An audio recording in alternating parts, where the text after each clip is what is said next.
Hi, I'm Sunny Galt, and welcome to Kid Points. Today we're talking about bullying, and joining us is our special guest, Dr. Adria O'Donnell. She is a licensed clinical psychologist specializing in children and adolescents. So welcome to our show. Thank you. Thanks for having me. Let's talk about bullying compared to teasing, because there's a difference, right? There's a big difference. Okay. And most of us have been teased, and teasing usually has to do with the nature of the relationship. If we're friends and I can tease you about someone you like, or you can tease me about a mistake, or if we're related, our relationship dictates that I like you underneath. So what I say to you isn't really intended to harm you too much, just meant to make you feel a little uncomfortable or to laugh. Mm-hmm. But bullying is different. Bullying is I have a power over you in some way.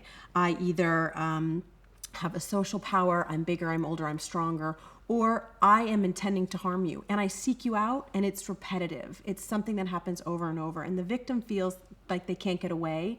So it can happen in a sibling situation too, because you can't escape your brother, he's always with you.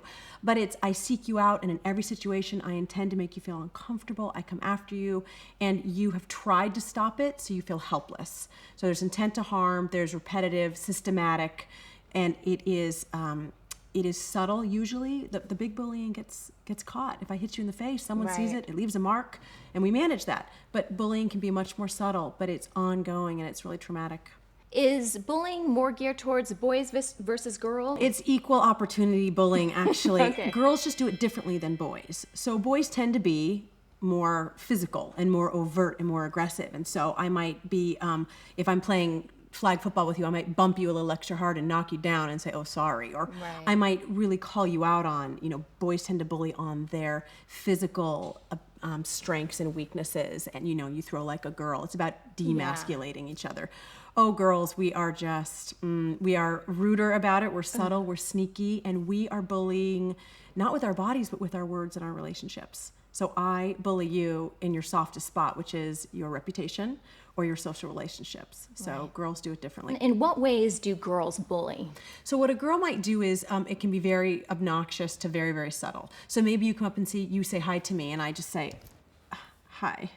And I make you feel badly by not reciprocating the proper hello. Or we do a giggle. Girls will get together and they giggle with each other, and then someone says, what are you laughing at? And they say, oh, nothing.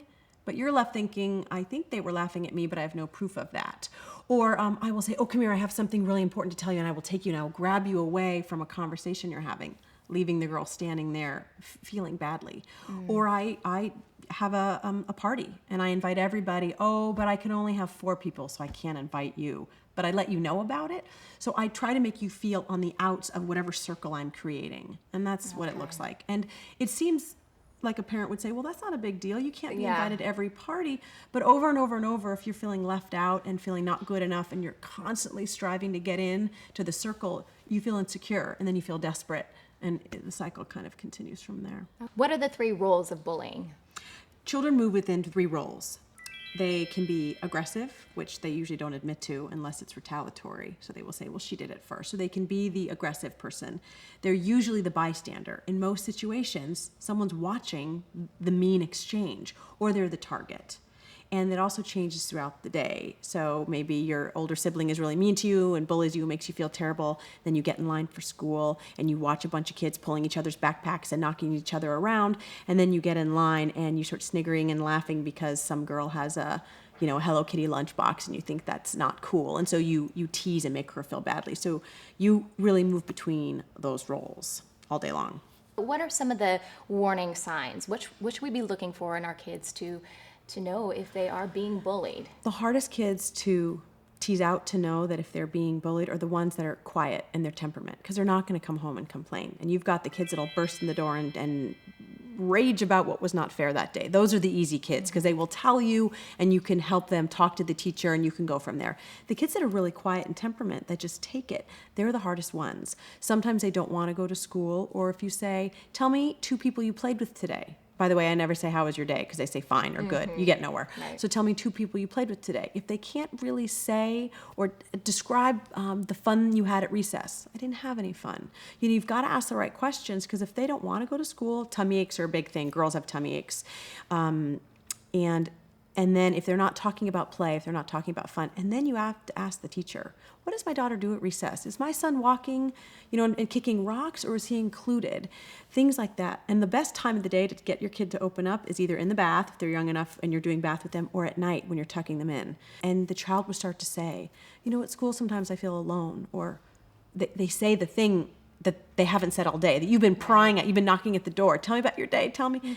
And then at night is when they can process and they can say, I don't like school, or I don't have a best friend, or Mommy, why didn't I get invited? They will usually start to say something. But you have to be really watching the quiet kid. It's just much more subtle. What do you do as a parent when you think your child is a victim of bullying?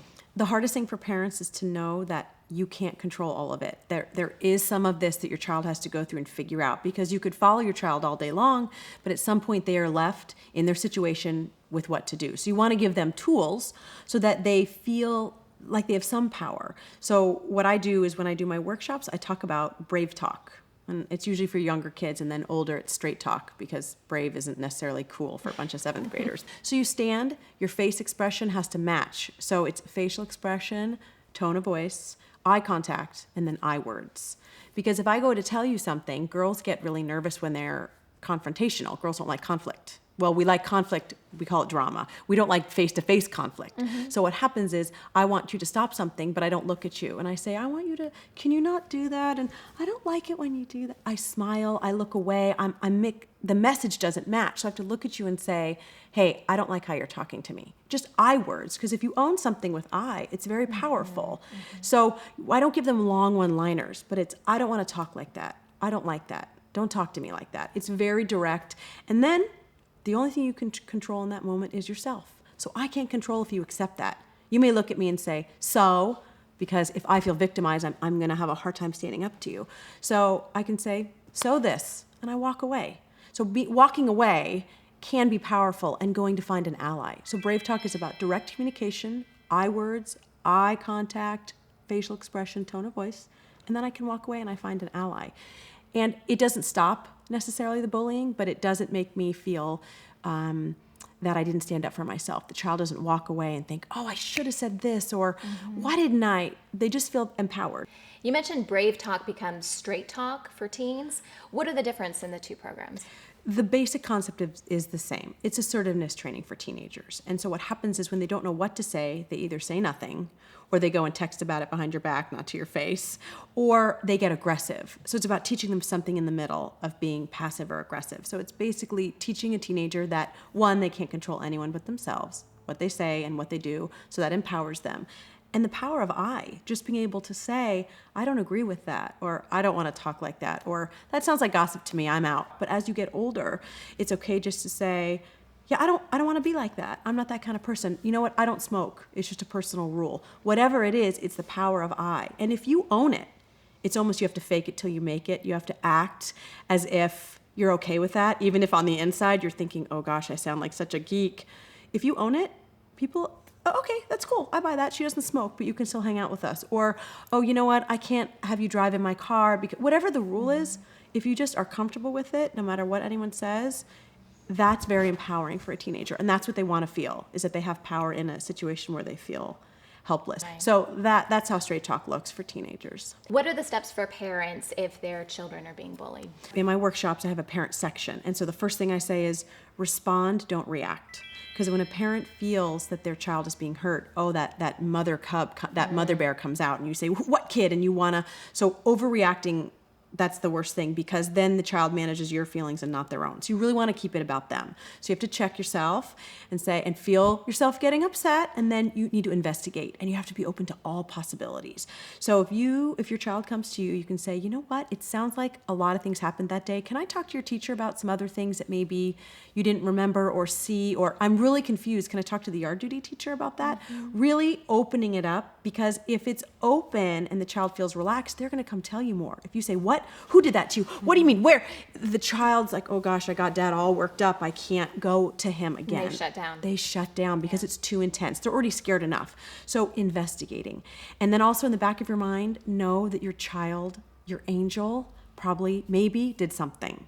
somewhere along the way. It's rarely an innocent child walks along and some mean kid comes and just knocks him over. It's so rare. So there's usually a relationship and a dynamic, especially for girls. There's, well, she did this or she did that or whatever it is. There's usually a history. And so investigating the history, because you won't know about that. And sometimes the child won't even know. Maybe they've been really turning their back on someone and leaving them out and doesn't realize it. And so when then they say something mean online about them, the child feels really confused. So investigating, making sure you separate your issues. This is about your child and not you. And then trying to empower them and not giving them you tell them this and you tell them and here's the other thing.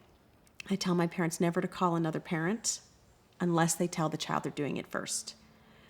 Couple reasons. One, if the parent gets the child in trouble, the child will come to school and say, I can't believe you told your mom I'm in trouble, and it gets worse. And then the child comes home and says, you told her mom, and it looks like gossiping. Yeah. And then they say, okay, can't tell parents, check that off the list. It becomes another closed avenue for communication. So if it happens once or twice, you just say, I'm not really feeling comfortable with this. That's something you've told me twice. Or, look, this has happened a lot of times. I wonder if the mom knows. I think I need to call a parent. Just let them know so they don't feel that you are taking over.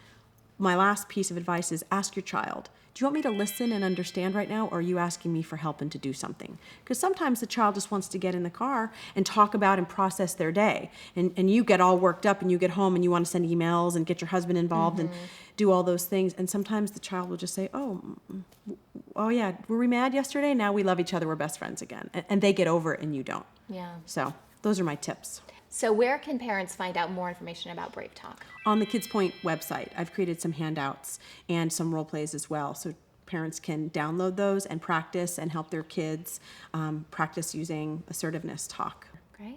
Well, Dr. Adria O'Donnell, thank you so much for joining us Thanks today. for having me. It's been a great conversation. Thank you so much.